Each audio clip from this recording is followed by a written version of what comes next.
Chapter 8. Mr. Pumblechook's premises in the High Street of the market town were of a peppercorny and farinaceous character, as the premises of a corn chandler and seedsman should be. It appeared to me that he must be a very happy man indeed to have so many little drawers in his shop, and I wondered when I peeped into one or two on the lower tiers and saw the tied-up brown paper packets inside, whether the flower seeds and bulbs ever wanted of a fine day to break out of those jails and bloom. It was in the early morning after my arrival that I entertained this speculation. On the previous night I had been sent straight to bed in an attic with a sloping roof, which was so low in the corner where the bedstead was that I calculated the tiles as being within a foot of my eyebrows. In the same early morning I discovered a singular affinity between seeds and corduroys. Mr. Pumblechook wore corduroys, and so did his shopman, and somehow there was a general air and flavour about the corduroys, so much in the nature of seeds, and a general air and flavour about the seeds, so much in the nature of corduroys, that I hardly knew which was which. The same opportunity served me for noticing that Mr. Pumblechook appeared to conduct his business by looking across the street at the saddler, who appeared to transact his business by keeping his eye on the coachmaker, who appeared to get on in life by putting his hands in his pockets and contemplating the baker, who, in his turn, folded his arms and stared at the grocer, who stood at his door and yawned at the chemist. The watchmaker, always poring over a little desk with a magnifying glass at his eye, and always inspected by a group in smock frocks poring over him through the glass of his shop window, seemed to be about the only person in the High Street whose trade engaged his attention. Mr. Pumblechook and I breakfasted at 8 o'clock in the parlour behind the shop, while the shopman took his mug of tea and hunch of bread and butter on a sack of peas in the front premises. I considered Mr. Pumblechook wretched company. Besides being possessed by my sister's idea that a mortifying and penitential character ought to be imparted to my diet, besides giving me as much crumb as possible in combination with as little butter, and putting such a quantity of warm water into my milk that it would have been more candid to have left the milk out altogether, his conversation consisted of nothing but arithmetic. On my politely bidding him good morning, he said pompously, 7 times 9, boy. And how should I be able to answer, dodged in that way, in a strange place, on an empty stomach? I was hungry, but before I had swallowed a morsel, he began a running sum that lasted all through the breakfast.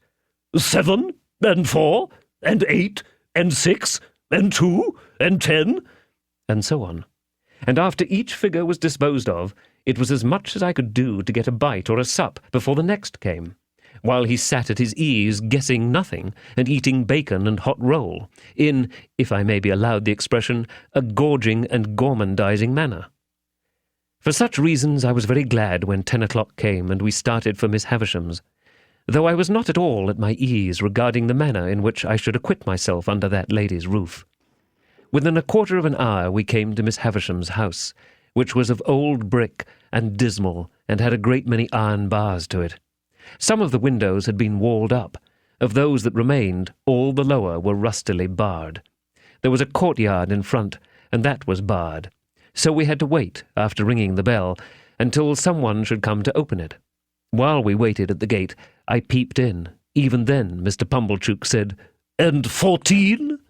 But I pretended not to hear him, and saw that at the side of the house there was a large brewery. No brewing was going on in it, and none seemed to have gone on for a long, long time. A window was raised, and a clear voice demanded, "What name?" To which my conductor replied, "Pumblechook." The voice returned, "Quite right." And the window was shut again, and a young lady came across the courtyard with keys in her hand. "This," said Mr. Pumblechook, "is Pip." "This is Pip, is it?" returned the young lady, who was very pretty and seemed very proud. "Come in, Pip." Mr. Pumblechook was coming in also when she stopped him with the gate. "Oh," she said, "did you wish to see Miss Havisham?" "If Miss Havisham wished to see me," returned Mr. Pumblechook, discomfited. "Ah," said the girl, "but you see she don't." She said it so finally and in such an undiscussable way that Mr. Pumblechook, though in a condition of ruffled dignity, could not protest, but he eyed me severely, as if I had done anything to him, and departed with the words reproachfully delivered, "Boy, let your behaviour here be a credit unto them which brought you up by hand." I was not free from apprehension that he would come back to propound through the gate, "And 16?" but he didn't. My young conductress locked the gate, and we went across the courtyard. It was paved and clean, but grass was growing in every crevice. The brewery buildings had a little lane of communication with it, and the wooden gates of that lane stood open, and all the brewery beyond stood open, away to the high enclosing wall, and all was empty and disused. The cold wind seemed to blow colder there than outside the gate, and it made a shrill noise in howling in and out at the open sides of the brewery, like the noise of wind in the rigging of a ship at sea. She saw me looking at it, and she said, "You could drink without hurt all the strong beer that's brewed there now, boy." "I should think I could, miss," said I, in a shy way. "Better not try to brew beer there now, or it would turn out sour, boy. Don't you think so?" "It looks like it, miss." "Not that anybody means to try," she added, "for that's all done with, and the place will stand as idle as it is till it falls. As to strong beer, there's enough of it in the cellars already to drown the manor house." "Is that the name of this house, miss?" "One of its names, boy." "It has more than one, then, miss?" "One more. Its other name was Satis, which is Greek, or Latin, or Hebrew, or all three, or all one to me, for enough." "Enough House," said I. "That's a curious name, miss." "Yes," she replied, "but it meant more than it said. It meant, when it was given, that whoever had this house could want nothing else. They must have been easily satisfied in those days, I should think. But don't loiter, boy." Though she called me boy so often, and with a carelessness that was far from complimentary, she was of about my own age. She seemed much older than I, of course, being a girl and beautiful and self-possessed, and she was as scornful of me as if she had been 21 and a queen. We went into the house by a side door. The great front entrance had 2 chains across it outside, and the first thing I noticed was that the passages were all dark, and that she had left a candle burning there. She took it up, and we went through more passages and up a staircase, and still it was all dark, and only the candle lighted us. At last we came to the door of a room, and she said, "Go in." I answered, more in shyness than politeness, "After you, miss." To this she returned, "Don't be ridiculous, boy, I'm not going in," and scornfully walked away, and, what was worse, took the candle with her. This was very uncomfortable, and I was half afraid. However, the only thing to be done being to knock at the door, I knocked, and was told from within to enter. I entered, therefore, and found myself in a pretty large room, well lighted with wax candles. No glimpse of daylight was to be seen in it. It was a dressing-room, as I supposed from the furniture, though much of it was of forms and uses then quite unknown to me. But prominent in it was a draped table with a gilded looking-glass, and that I made out at first sight to be a fine lady's dressing-table. Whether I should have made out this object so soon, if there had been no fine lady sitting in it, I cannot say. In an armchair, with an elbow resting on the table and her head leaning on that hand, sat the strangest lady I have ever seen or shall ever see. She was dressed in rich materials, satins and lace and silks, all of white. Her shoes were white, and she had a long white veil dependent from her hair, and she had bridal flowers in her hair, but her hair was white. Some bright jewels sparkled on her neck and on her hands, and some other jewels lay sparkling on the table. Dresses, less splendid than the dress she wore, and half-packed trunks were scattered about. She had not quite finished dressing, for she had but one shoe on. The other was on the table near her hand. Her veil was but half arranged, her watch and chain were not put on, and some lace for her bosom lay with those trinkets, and with her handkerchief and gloves and some flowers and a prayer-book, all confusedly heaped about the looking-glass. It was not in the first moments that I saw all these things, though I saw more of them in the first moments than might be supposed. But I saw that everything within my view which ought to be white had been white long ago and had lost its lustre, and was faded and yellow. I saw that the bride within the bridal dress had withered like the dress, and like the flowers, and had no brightness left but the brightness of her sunken eyes. I saw that the dress had been put upon the rounded figure of a young woman, and that the figure upon which it now hung loose had shrunk to skin and bone. Once I had been taken to see some ghastly waxwork at the fair, representing I know not what impossible personage lying in state. Once I had been taken to one of our old marsh churches to see a skeleton in the ashes of a rich dress that had been dug out of a vault under the church pavement. Now waxwork and skeletons seemed to have dark eyes that moved and looked at me. I should have cried out if I could. "Who is it?" said the lady at the table. "Pip, ma'am." Pip? "Mr. Pumblechook's boy, ma'am. Come to play." Come nearer. Let me look at you. Come close."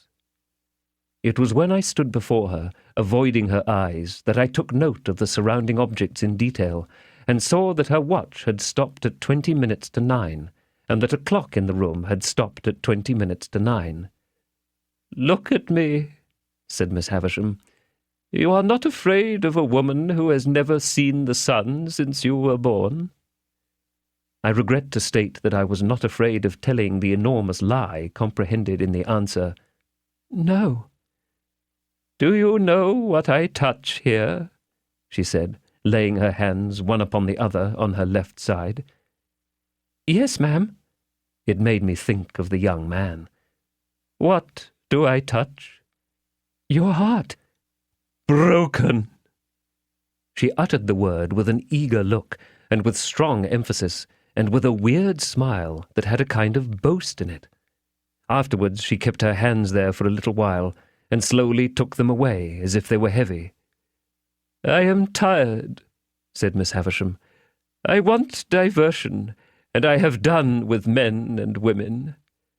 Play." I think it will be conceded by my most disputatious reader that she could hardly have directed an unfortunate boy to do anything in the wide world more difficult to be done under the circumstances. "I sometimes have sick fancies," she went on, "and I have a sick fancy that I want to see some play. There, there!" with an impatient movement of the fingers of her right hand. "Play, play, play!" For a moment, with the fear of my sisters working me before my eyes, I had a desperate idea of starting round the room in the assumed character of Mr. Pumblechook's chaise cart.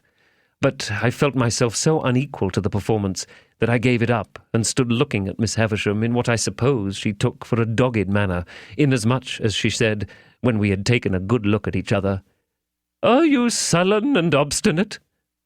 "No, ma'am. I'm very sorry for you, and very sorry I can't play just now. If you complain of me, I shall get into trouble with my sister, so I would do it if I could. But it's so new here, and so strange, and so fine, and melancholy." I stopped, fearing I might say too much, or had already said it, and we took another look at each other. Before she spoke again, she turned her eyes from me, and looked at the dress she wore, and at the dressing-table, and finally at herself in the looking-glass. "So new to him," she muttered, "so old to me, so strange to him, so familiar to me, so melancholy to both of us. Call Estella." As she was still looking at the reflection of herself, I thought she was still talking to herself, and kept quiet.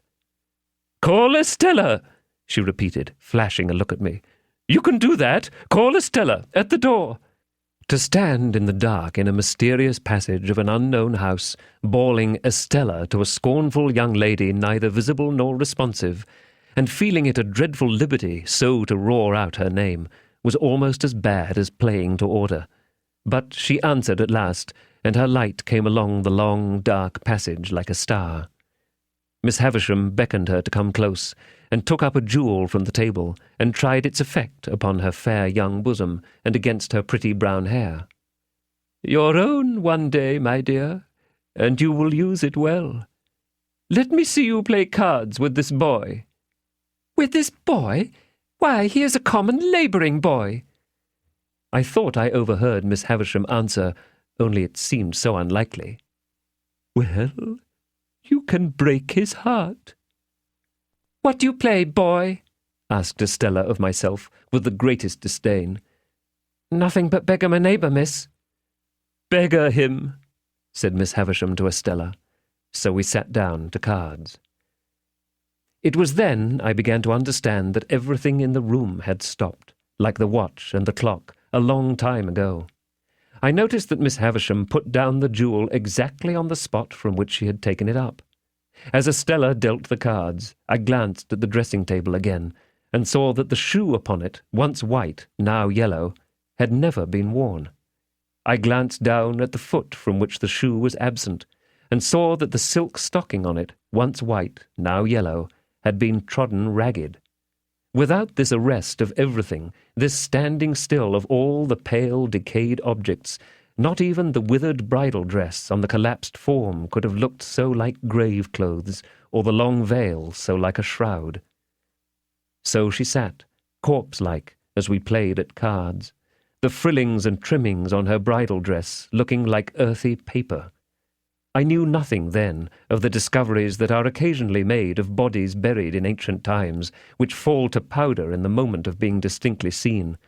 But I have often thought since that she must have looked as if the admission of the natural light of day would have struck her to dust.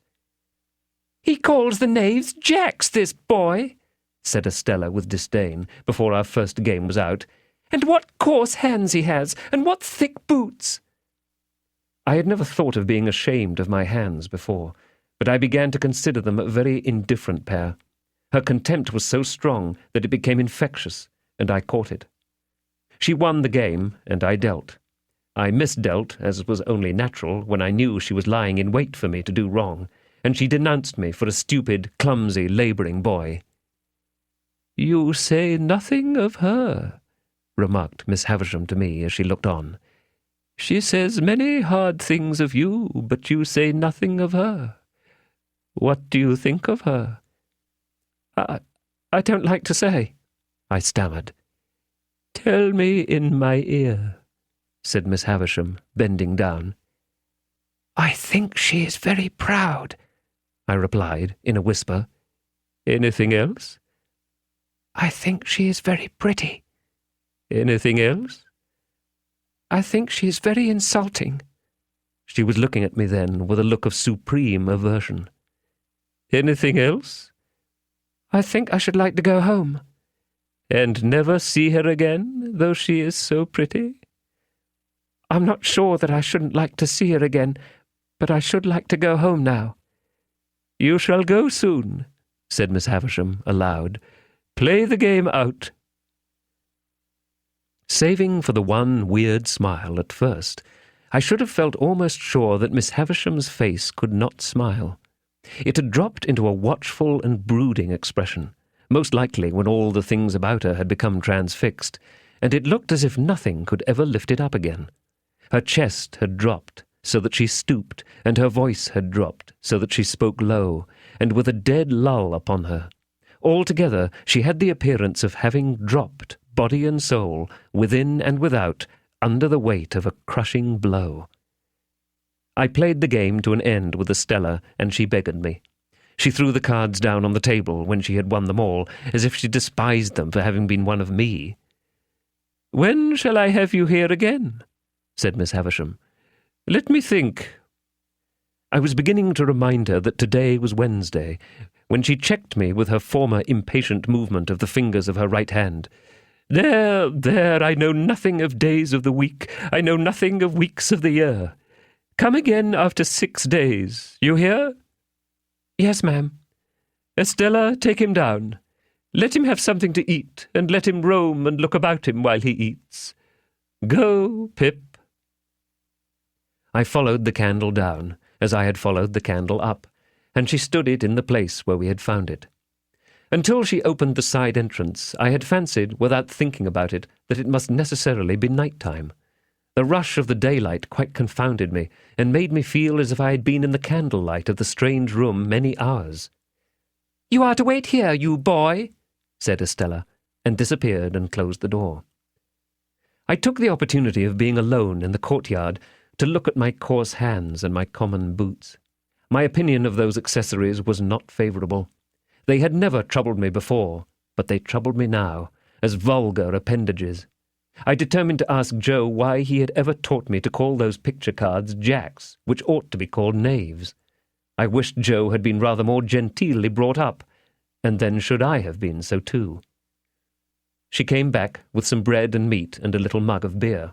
She put the mug down on the stones of the yard and gave me the bread and meat without looking at me, as insolently as if I were a dog in disgrace. I was so humiliated, hurt, spurned, offended, angry, sorry, I cannot hit upon the right name for the smart, God knows what its name was, that tears started to my eyes.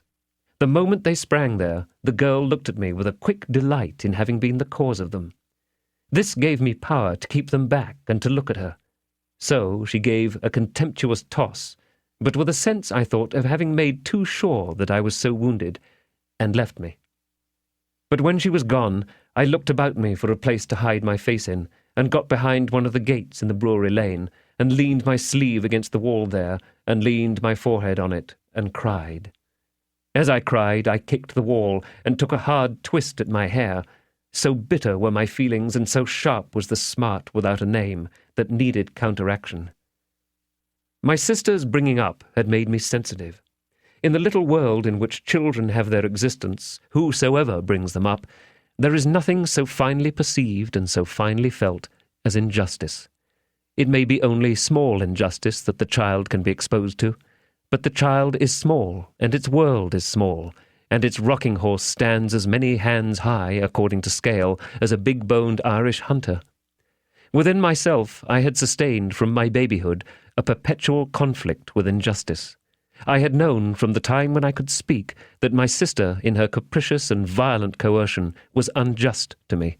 I had cherished a profound conviction that her bringing me up by hand gave her no right to bring me up by jerks. Through all my punishments, disgraces, fasts and vigils, and other penitential performances, I had nursed this assurance, and to my communing so much with it, in a solitary and unprotected way, I in great part refer the fact that I was morally timid and very sensitive. I got rid of my injured feelings for the time by kicking them into the brewery wall and twisting them out of my hair, and then I smoothed my face with my sleeve and came from behind the gate.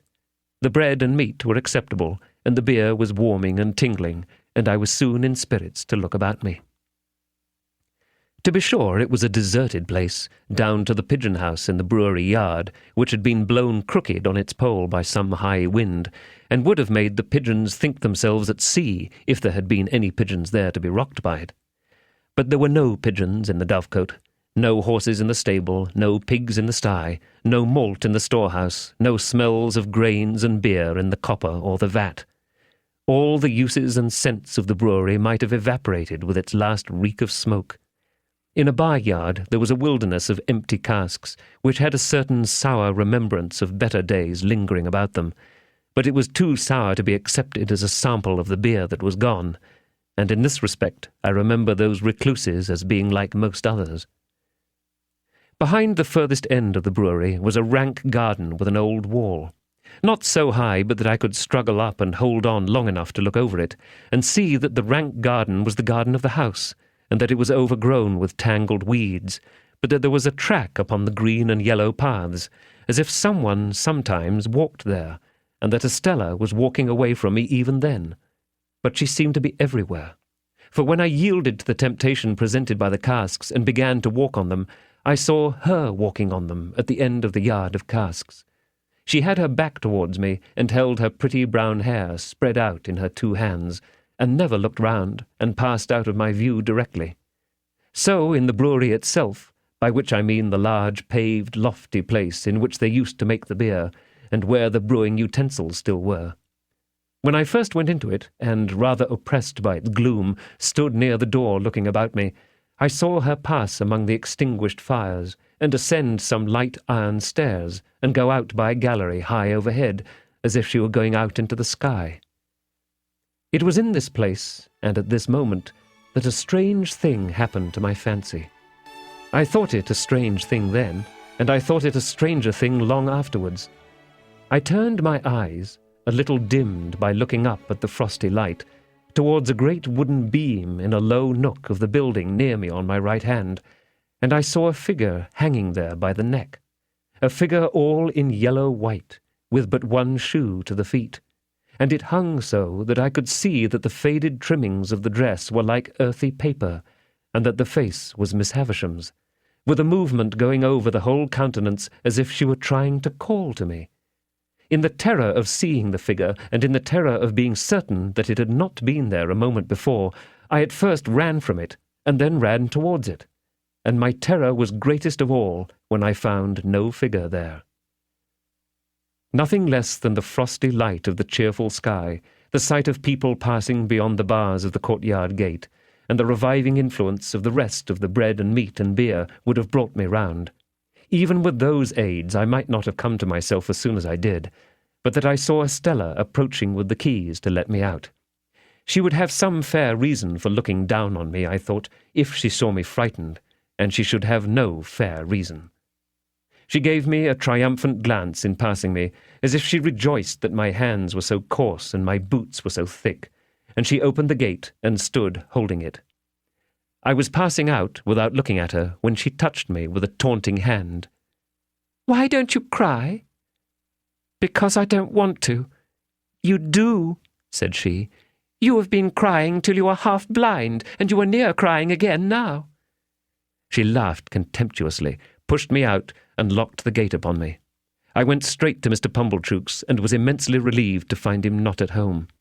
So, leaving word with the shopman on what day I was wanted at Miss Havisham's again, I set off on the 4-mile walk to our forge, pondering, as I went along, on all I had seen, and deeply revolving that I was a common labouring boy, that my hands were coarse, that my boots were thick, that I had fallen into a despicable habit of calling knaves jacks, that I was much more ignorant than I had considered myself last night, and generally that I was in a low-lived bad way.